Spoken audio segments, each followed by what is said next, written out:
Depuis plusieurs mois maintenant, dans notre période d'enseignement, nous avons examiné ensemble la première épître aux Corinthiens, où nous avons découvert des belles vérités et des leçons importantes pour nos vies.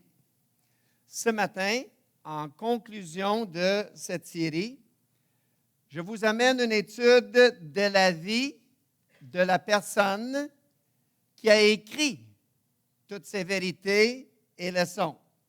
L'auteur de cette lettre, l'apôtre Paul. Pour débuter, j'aurais besoin de votre participation. J'ai ma secrétaire qui est ici en avant, qui est prête.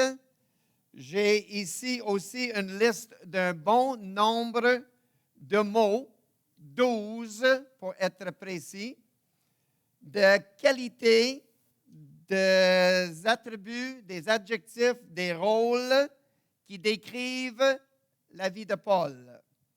Moi, j'aimerais savoir combien de ces mots-là mon bel auditoire pourrait trouver. Et qui sait, peut-être on trouverait même plus que 12. Hein? Mais je vous rappelle qu'il y a quelques semaines, notre sœur Joanne a utilisé le mot indiscipliné pour vous décrire. Pas moi, c'était Joanne. Là.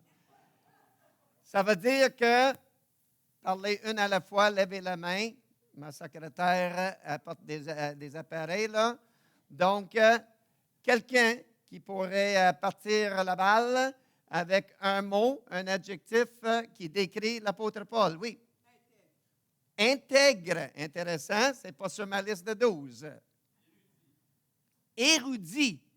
Wow! Wow, vous êtes... oui. Tenace. Cathy, tu es là-dedans, là? Aucun des 12 jusqu'à date, là. Oui. Passionné. Zélé. On va aller avec zélé. Zélé, passionné. Oui. Fidèle. Oui. Persévérant. Excellent. Ouh, ça va bien. Ses rôles, plus ses rôles que c'est des adjectifs, oui. Audacieux, ce n'est pas un rôle, là? Oui, c'est très bon, très bon. Enseignant. D'autres. Oh, intéressant, oui. Apôtre. Bon, on va arrêter là. Cathy, je ne sais pas ce que tu as, mais c'était bon, là. Wow. C'est correct. Oups. Moi, j'ai écrit des qualités. Évangéliste, pasteur, berger, missionnaire, leader, apôtre, ambassadeur, fondateur d'église, serviteur, auteur, écrivain. Ça vous dit quelque chose? Hein? Avec ce que vous avez dit, zélé, persévérant, tenace et tous les autres. Toute une description de vie, cela. C'est des beaux mots, ça. Une belle description de vie.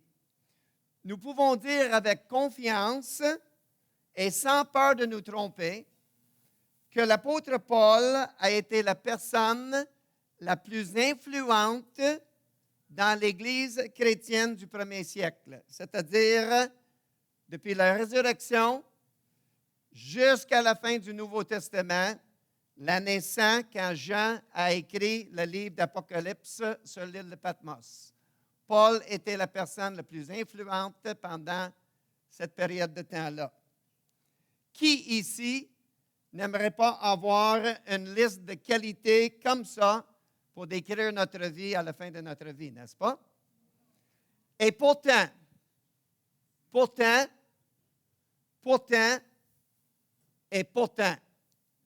j'ai une deuxième liste de mots ce matin qui décrivent la vie de cet même homme avant qu'il a rencontré Jésus.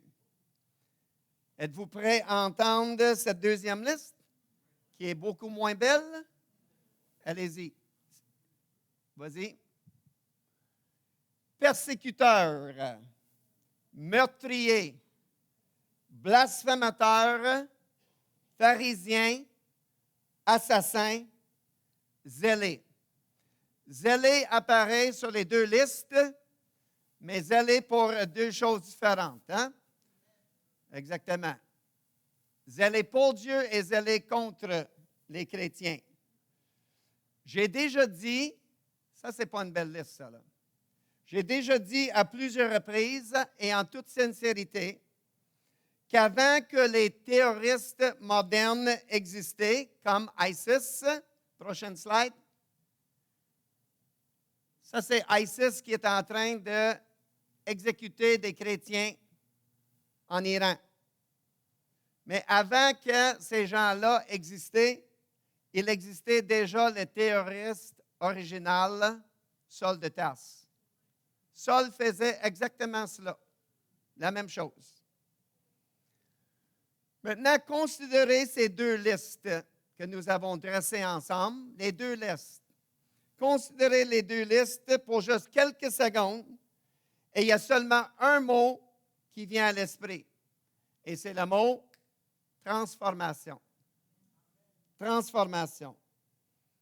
Et donc, avec cette introduction, je vous présente le titre de notre étude de Saul à Paul, une transformation merveilleuse.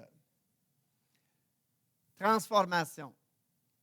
Donc, prenons quelques minutes pour examiner de près les détails de cette transformation merveilleuse de Saul de Tarse à l'apôtre Paul. Et au lieu que ce soit moi qui essaie de vous décrire avec précision la vie de Saul de Tarse, j'ai une bien meilleure idée. Je vais laisser Paul lui-même le décrire pour vous. Hein? Donc, une première description se retrouve dans Actes chapitre 22, les versets 3 à 5. C'est les mots de sa propre bouche, de l'apôtre Paul. Actes 22, 3 à 5. Je suis juif, né à Tarse en Cilicie, mais j'ai été élevé à Jérusalem et formé au pied de Gamaliel dans la connaissance exacte de la loi de nos ancêtres. J'étais plein de zèle pour Dieu. J'ai persécuté jusqu'à la mort cet enseignement des chrétiens, enchaînant et mettant en prison hommes et femmes. Le grand prêtre et les anciens juifs sont témoins que j'ai reçu d'eux des lettres pour faire arrêter les chrétiens de la ville de Damas, où je me rendais, afin de les ramener à Jérusalem pour les faire punir. Pas très gentil, ce Saul de Tarse.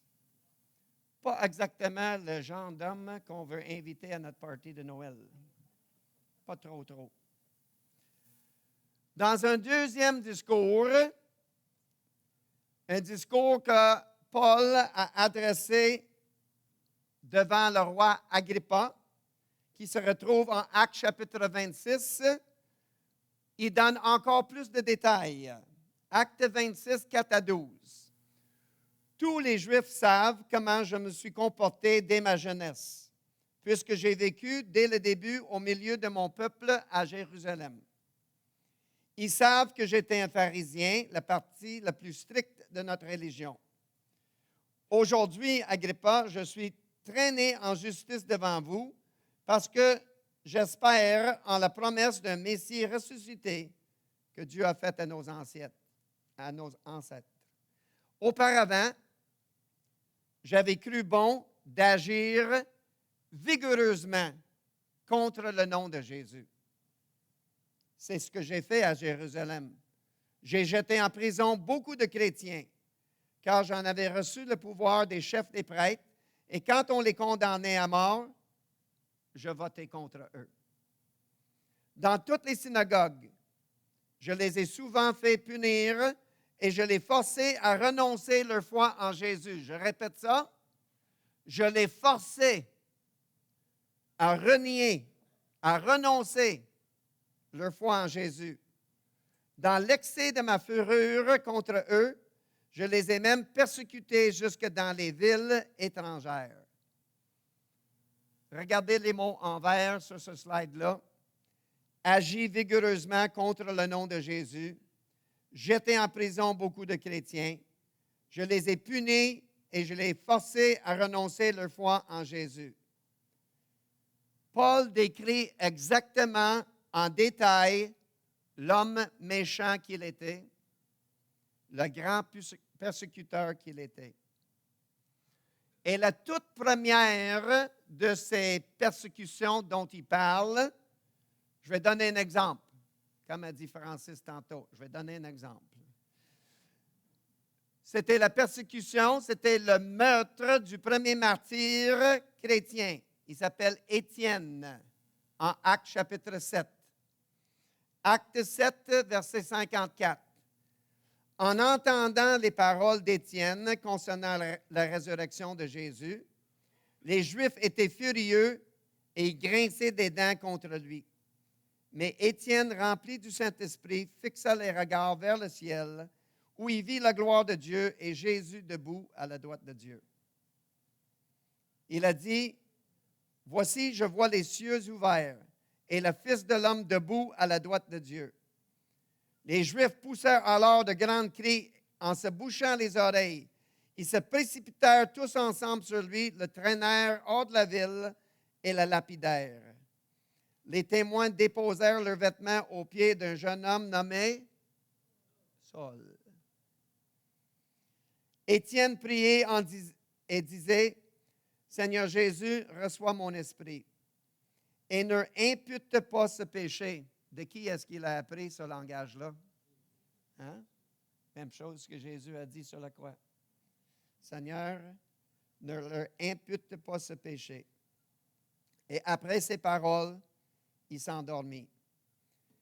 Chapitre 8, verset 1, Saul approuvait l'exécution d'Étienne. Est-ce que Saul a lancé des roches? Non.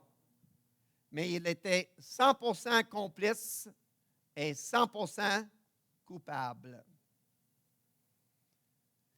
Mais tout cela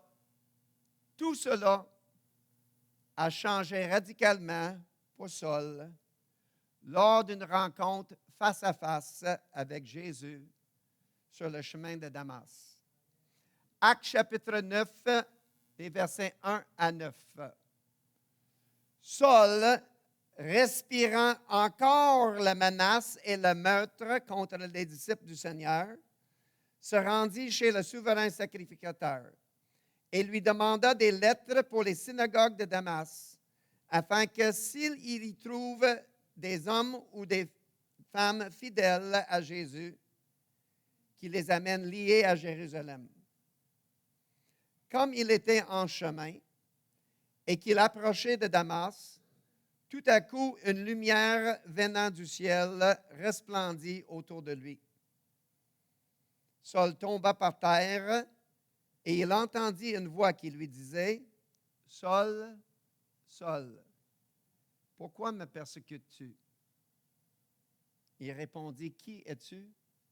Qui es-tu? » Et le Seigneur dit, « Je suis Jésus que tu persécutes. » Tremblant et saisi d'effroi, il dit, « Seigneur, que veux-tu que je fasse? » Qu'est-ce qu'on a chanté ce matin? Fais ce que tu veux de ma vie. Seigneur, qu'est-ce que tu veux que je fasse? Et le Seigneur lui dit, lève-toi, entre dans la ville, et là on te dira ce que tu dois faire. Les hommes qui accompagnaient Saul demeurèrent stupéfaits, car ils entendaient bien la voix, mais ils ne voyaient personne. Saul se releva de terre, et quoique ses yeux fussent ouverts, il ne voyait rien. On le prit par la main et on le conduisit à Damas. Il y resta 3 jours sans voir, et il ne mangea ni ne but. Toute une rencontre, des amis.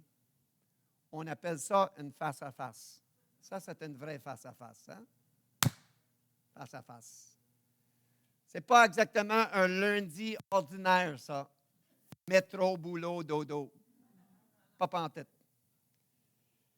Nous, 2000 ans après cet événement, on lit cette histoire et nous disons, bien, c'est merveilleux.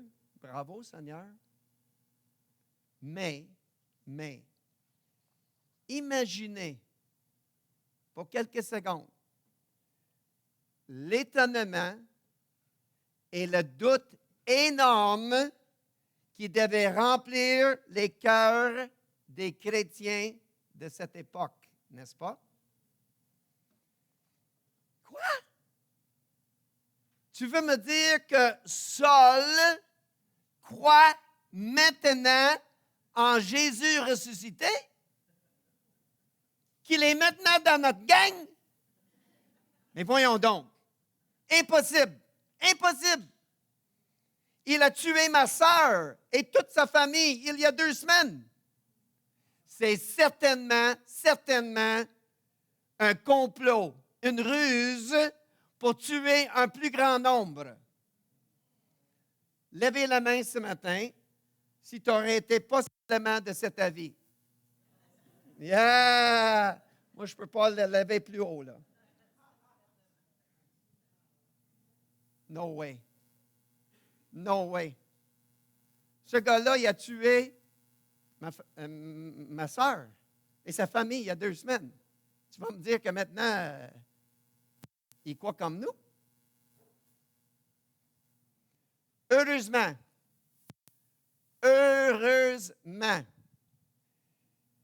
il y avait 2 hommes dans l'Église à ce moment-là, de nom d'Ananias et Barnabas. Ananias et Barnabas. Des hommes qui étaient à l'écoute du Saint-Esprit, remplis de compassion, remplis de foi, obéissants et ouverts à croire que Dieu est un Dieu de transformation.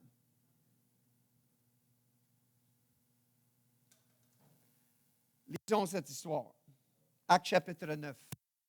C'est tellement beau. Tellement beau.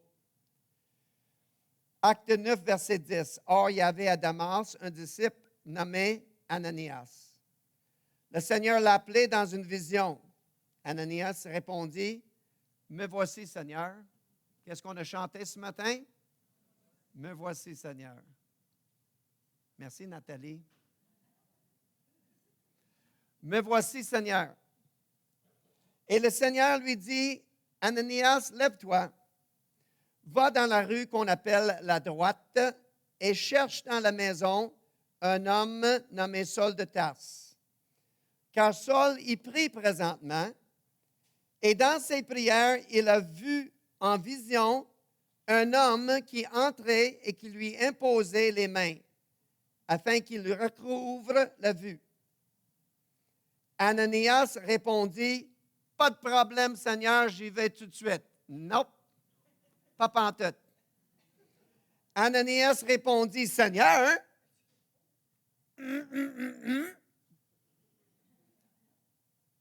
j'ai entendu, j'ai appris de plusieurs personnes tous les maux, toutes les persécutions, tous les meurtres que cet homme a fait à tes disciples à Jérusalem.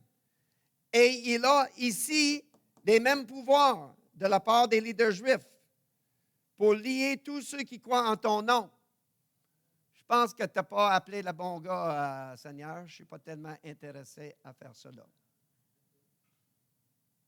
Levez la main si tu aurais eu la même réaction qu'Ananias. Des gens honnêtes ce matin.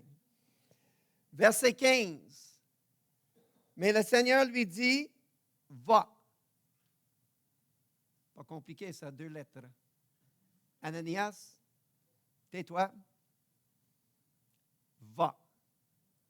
Va, car cet homme est un instrument que j'ai choisi pour porter mon nom devant les nations et même devant les rois. Verset 17, Ananias sortit en obéissance à Dieu. Oh, que la parole de Dieu est belle, là. Courte, succincte, pas beaucoup de mots. Ananias sortit en obéissance. Ça résume toute la vie chrétienne. Le Seigneur nous appelle à faire quelque chose. On peut questionner au début.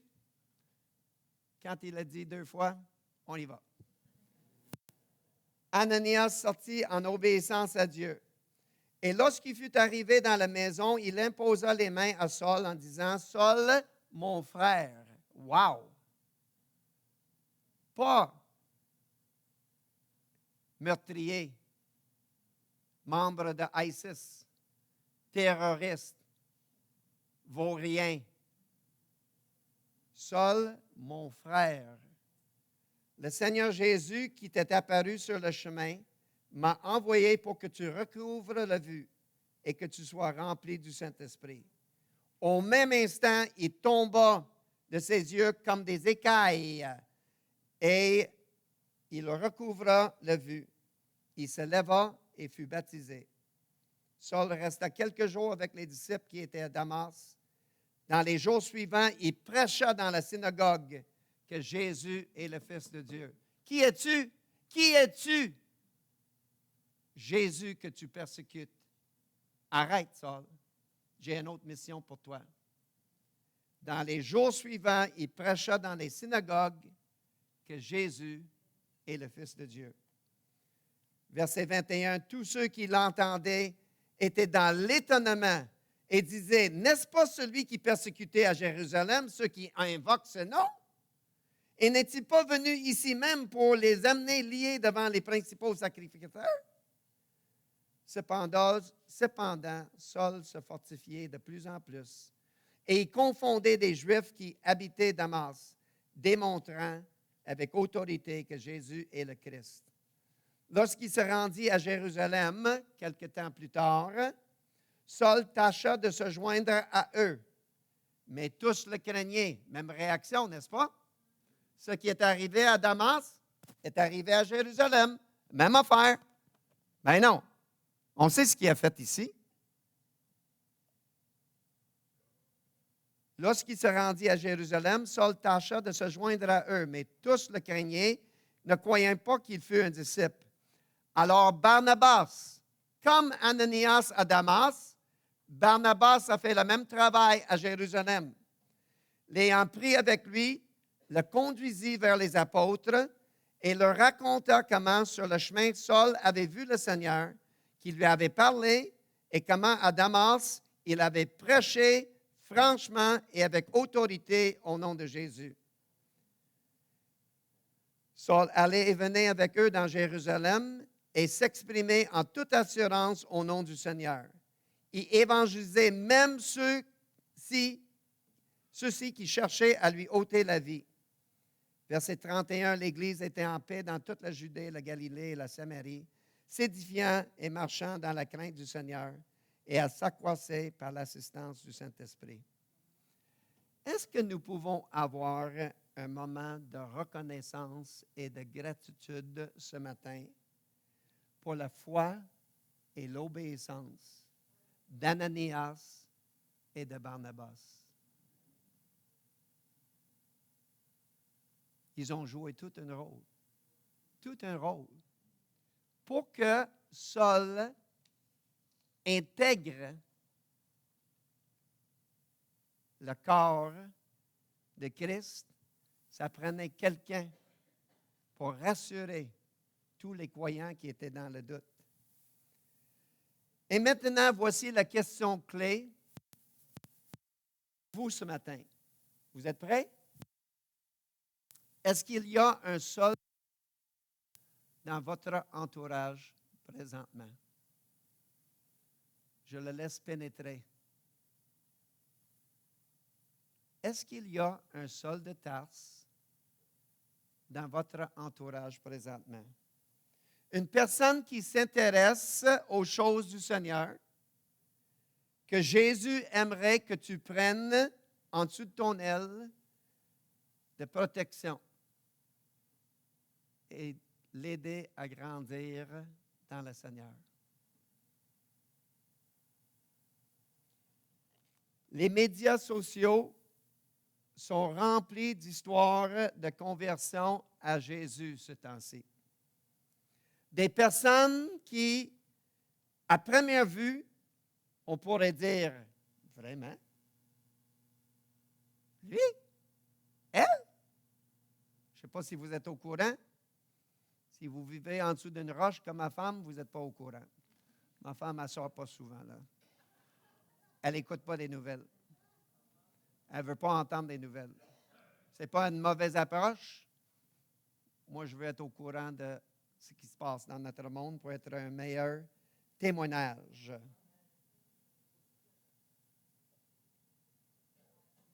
Plein d'histoires. Plein d'histoires. Est-ce qu'elles sont toutes des conversions authentiques? Je ne suis pas. Tu n'es pas. Nous ne sommes pas le juge de cela. Je répète, je ne suis pas, tu n'es pas, nous ne sommes pas le juge de cela. Seulement Dieu le sait. Mais moi, je veux avoir la foi d'Ananias et la foi de Barnabas de croire que Dieu est encore capable de transformer les vies. Je veux avoir cette foi-là. Nous n'étions pas tous des gars tranquilles avant de rencontrer Jésus. Des Louis-René, des Francis, des Jerry, là. On était des gars tranquilles. On n'était pas tous des gars tranquilles. Regardez cette photo qui suit. Est-ce que ça vous dit quelque chose? C'est qui? Qui? Alice Cooper. Peut-être que vous ne l'avez pas reconnu parce que d'habitude, vous le voyez comme ceci. Là. Vas-y, Luc. Oui, là, vous le reconnaissez maintenant. Là. Prochaine, Luc. Alice Cooper est aujourd'hui un disciple de Jésus. Retourne en arrière un slide, Luc. On ne dirait pas trop, hein? Avancez. Il a dit, drinking beer is easy. Trashing your hotel room is easy. But being a Christian, that's a tough road. That's real rebellion, transformation. Alice Cooper. Retourne en arrière, Luc. Boire de la bière, c'est facile. Détruire ta chambre d'hôtel, c'est facile. Mais devenir chrétien et marcher avec Jésus, c'est tout un défi. Ça, c'est la vraie rébellion. Le père et le grand-père d'Alice Cooper étaient tous les deux pasteurs. Imaginez combien que sa grand-mère devait prier pour lui à ce moment-là. Hein? Et ses prières étaient exaucées. Prochaine slide, Luc. Toute une transformation. De toute beauté. Bob Dylan, même histoire. Justin Bieber se fiche pour Jésus aujourd'hui. Denzel Washington s'est fait baptiser l'an dernier. Des anciens motards, des Hells Angels, on les connaît même au Québec. On les a reçus à notre église à Terrebonne. Ils ont stationné devant l'église à peu près 75 motos un dimanche matin pour venir faire un témoignage. La police était là dans 30 secondes. Là.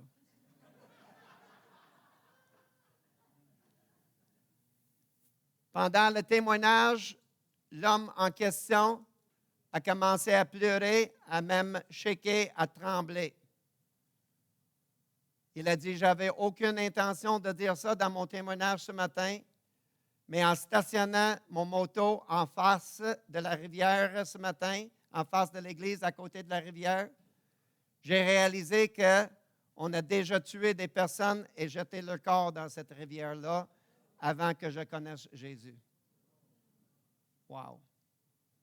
On n'était pas tous des gars tranquilles comme Louis-René, Francis et Jerry avant de connaître Jésus.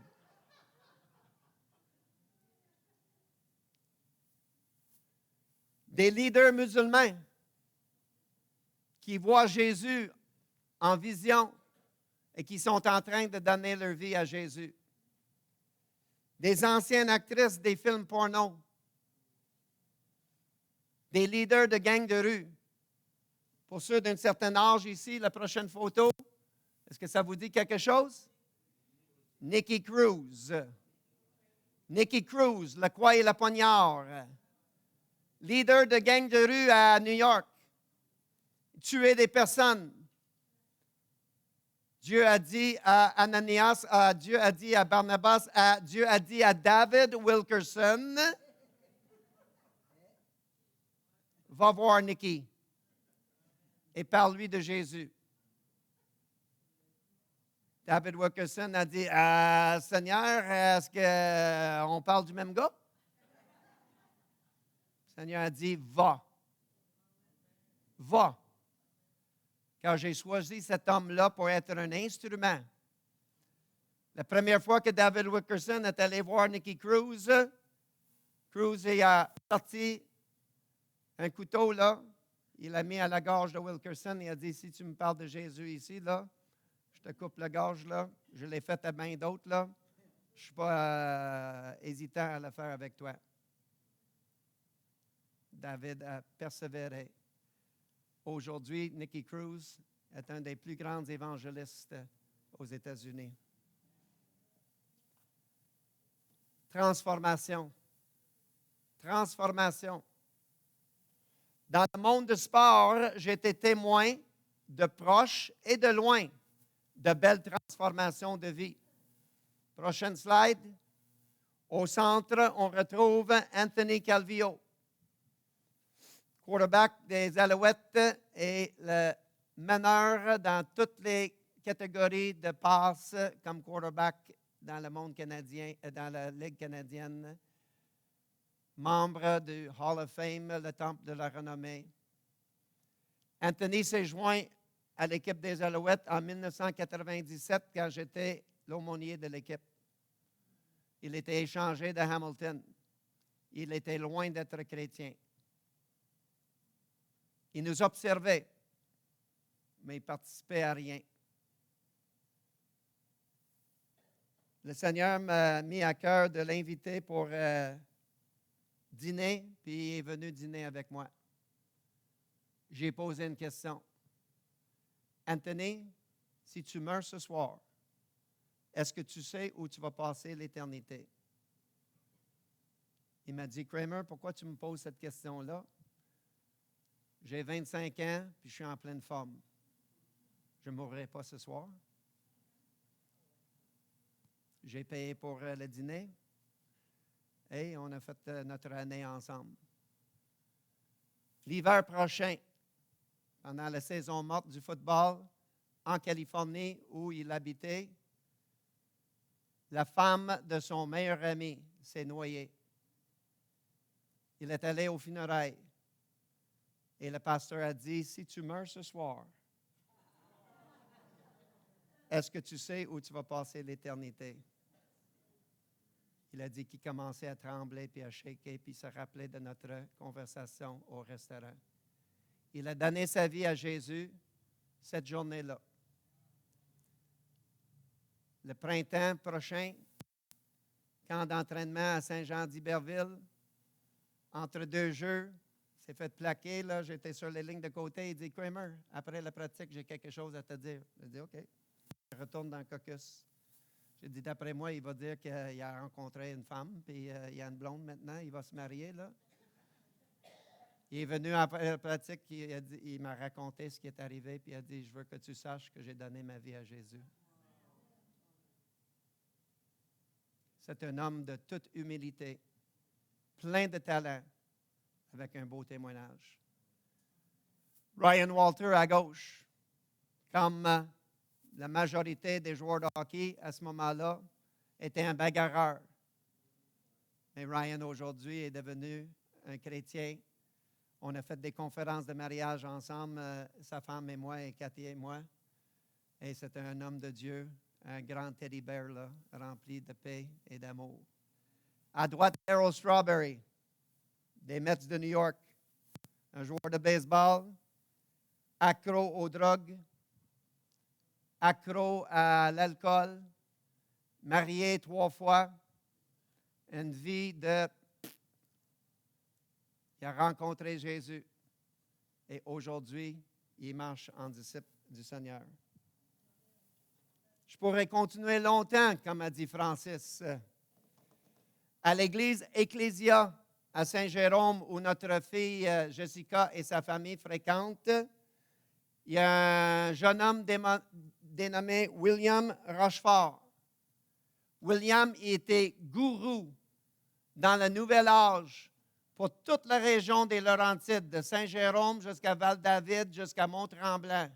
Il était le gourou et était le leader du mouvement de Nouvel Âge. Il avait des milliers et des milliers et des milliers de personnes qui le suivaient, qui étaient ses disciples.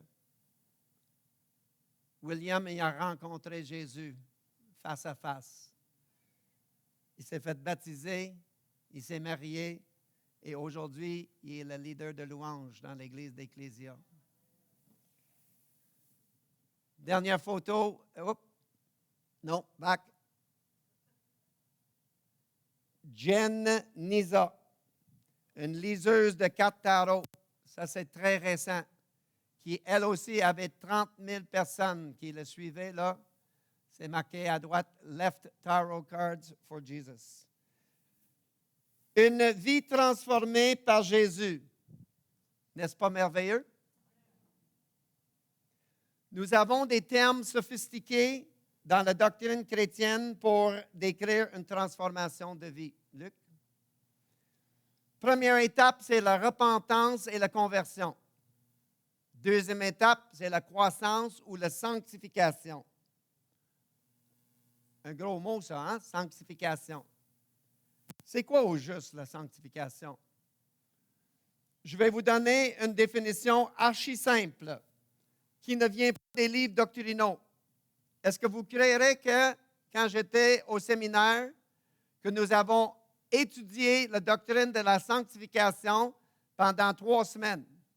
3 semaines à décrire c'est quoi la sanctification. Je vais vous donner une définition Kramer. L'œuvre du Saint-Esprit dans la vie du croyant pour nous transformer de l'intérieur vers l'extérieur, nos pensées, nos paroles et nos actions, nous rendant progressivement à l'image de Jésus, produisant en nous l'amour, la joie, la paix, la patience, la bonté, la bienveillance, la douceur, la fidélité et la maîtrise de soi. L'œuvre du Saint-Esprit dans la vie du croyant pour nous transformer de l'intérieur vers l'extérieur et nous rendre progressivement à l'image de Jésus. La sanctification ou la transformation de notre vie après notre rencontre avec Jésus est un des thèmes centraux du Nouveau Testament. Il y a beaucoup de versets qui en parlent. C'est pour ça qu'on pouvait l'étudier pendant 3 semaines au séminaire. Combien de versets? Plus d'une centaine. Nous n'avons pas le temps de lire 100 versets ce matin, donc on va lire seulement 90. Je voulais voir vos visages. On va en lire 8 rapidement. Je les appelle The Great 8. OK? Il y en a 8. Luc. Galates 2:20. J'ai été crucifié avec Christ et ce n'est plus moi qui vis, c'est Christ qui vit en moi. Cette vie que je vis maintenant, je la vis par la foi pour le Seigneur. 2 Corinthiens 5:17. Si quelqu'un est en Christ, il est une nouvelle personne. Les choses anciennes sont passées, voici toutes choses sont devenues nouvelles. Romains 12:2. Ne soyez pas conformés au monde actuel, mais soyez transformés par le renouvellement de vos pensées, afin de pouvoir discerner la volonté de Dieu pour votre vie. 1 Thessaloniciens 5:23. Que le Dieu de paix vous sanctifie tout entier et que tout votre être, l'esprit, l'âme et le corps, soient conservés irréprochables lors de son retour. 1 Thessaloniciens 4:3. Ce que Dieu veut pour chacun de ses enfants, c'est votre progression continuelle dans la sainteté.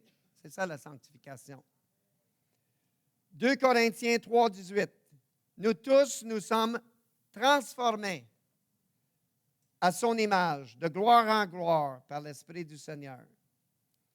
Romains 8, 28. Toute chose concourt au bien de ceux qui aiment Dieu, ceux qui sont appelés à vivre selon son plan, car il nous a prédestinés à devenir conformes à l'image de son Fils. Et voici le 8e et dernier verset du Great Eight, la belle promesse qui va boucler tout cela avec un ruban rouge. C'est une promesse que Dieu nous fait en Philippiens chapitre 1, verset 6.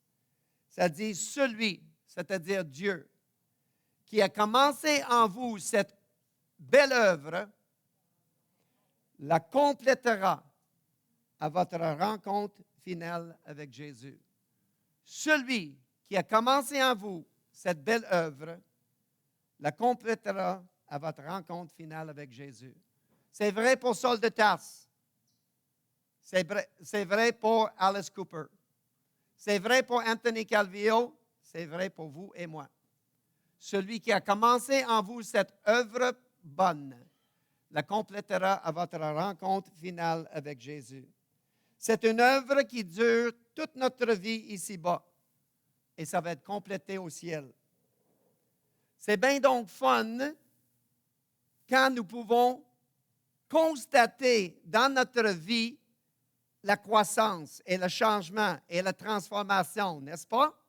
Si vous êtes assez vieux dans le Seigneur, vous avez ce privilège-là.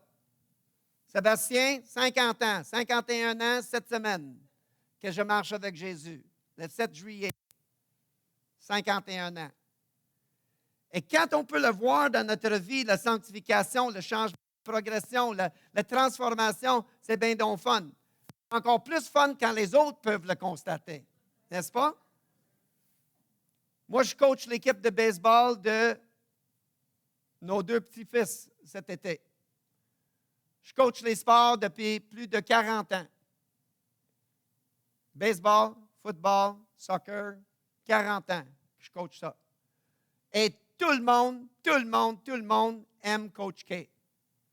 Tout le monde aime mon enthousiasme, mon enseignement, mon approche avec les jeunes. Tout le monde, jusqu'à cet été.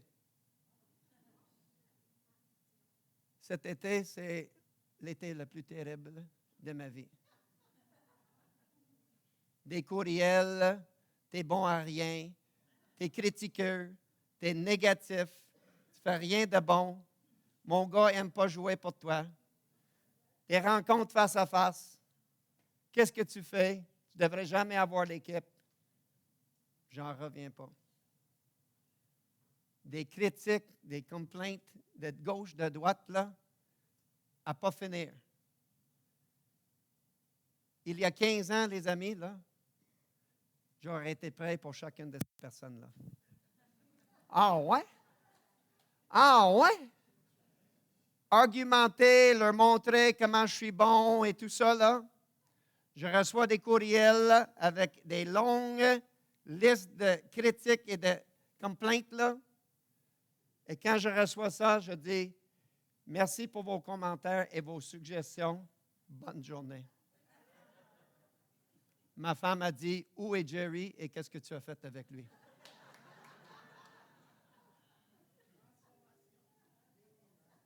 Ma fille Jessica dit, Papa 2.0. Je dis ça avec humilité. Mais je vois que le Seigneur, il transforme. Dans ma vie, dans votre vie. Conclusion. De loin,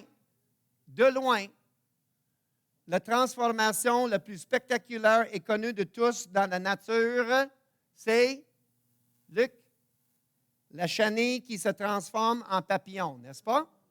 C'est absolument mind-boggling, là. Ça dépasse l'intelligence, là. Voir tout cela et ensuite dire qu'il n'y a pas de Dieu, là, ça prend beaucoup de fois d'être athée, en tout cas, là. Ça n'a pas de sens. C'est merveilleux, cette transformation-là. Chez les êtres humains, il y a aussi des transformations physiques qui sont radicales, remarquables et louables. Regardez cette prochaine photo-là. Je ne sais pas combien de poids qu'il a perdu, là, mais c'est impressionnant. Ça, c'est une transformation physique. Il y a une autre transformation sur la prochaine photo. Regardons ça. C'est un jeune homme qui habite au Brésil, qui avait les tatous partout, là. Alice Cooper, au moins, c'était le maquillage. Lui, c'était des tatous, là. Il a rencontré Jésus. Il a dit, c'est dégueulasse mon visage, là, ça n'a pas de bon sens. Puis il s'est fait enlever tous ces tatous-là. À droite, c'est un homme baptisé, disciple de Jésus aujourd'hui. Transformé. Mais toutes ces transformations physiques que je décrive ont une chose importante en commun. C'est quoi? Ils sont toutes les transformations physiques, perte de poids, tatouage, ils sont temporaires. Temporaires. Mais la transformation de notre vie, notre sanctification, est une transformation en Christ et par Christ qui est permanente et éternelle. Donc, deux grandes différences. La durée des transformations, une est temporaire, l'autre est permanente. Et la source de la transformation, une est humaine, l'autre est divine. Tôt dans ma vie chrétienne, j'ai entendu un homme de Dieu, beaucoup plus vieux que moi, beaucoup plus sage que moi, décrire la sanctification comme suit. Il a dit, je ne suis pas encore la personne que je veux être, mais je ne suis plus celle que j'étais. Merci Jésus pour ton œuvre de transformation en moi. Frères et sœurs, cette sanctification est un processus, un beau processus, une belle croissance, une transformation merveilleuse, un cheminement qui vaut la peine d'être vécu. Louons le Seigneur pour son œuvre dans notre vie. Prions.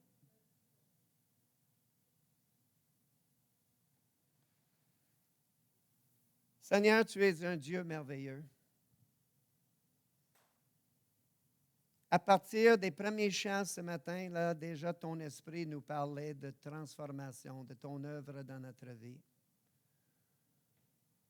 On la voit dans les pages des Écritures, dans la vie de Saul de Tarse, et on dit « Wow, wow, wow ».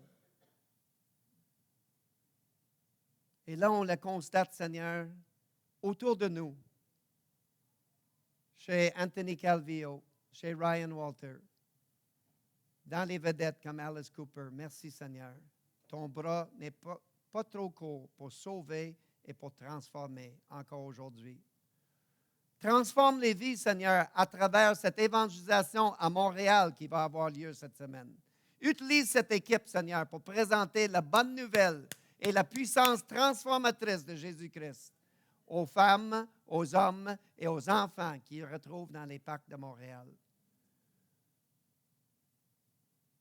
Seigneur, on veut prendre quelques secondes pour te demander, y a-t-il un Saul de Tarse dans ma vie? Quelqu'un qui s'intéresse aux choses du Seigneur, mais on dit, mais non, pas lui, là, trop de tatous, trop de ci, trop de ça. Mais non, pas lui, là. Que tu veux qu'on s'approche de cette personne-là et que qu'on la prenne en dessous de notre aile. Merci Seigneur pour ton œuvre de sanctification, ton œuvre de transformation dans nos vies. Tu es un Dieu merveilleux. Nous savons que nous ne sommes pas la personne qu'on veut être, mais nous savons aussi que nous ne sommes pas la personne qu'on était au moment de te rencontrer. Merci pour cette croissance. Merci pour les versions 2.0 que tu as fait de nous par ton Saint-Esprit. Continue à nous conformer à l'image de Jésus et on va te donner toute la gloire et tout le crédit et toute la louange pour les siècles des siècles. Amen. Bon dimanche à tous.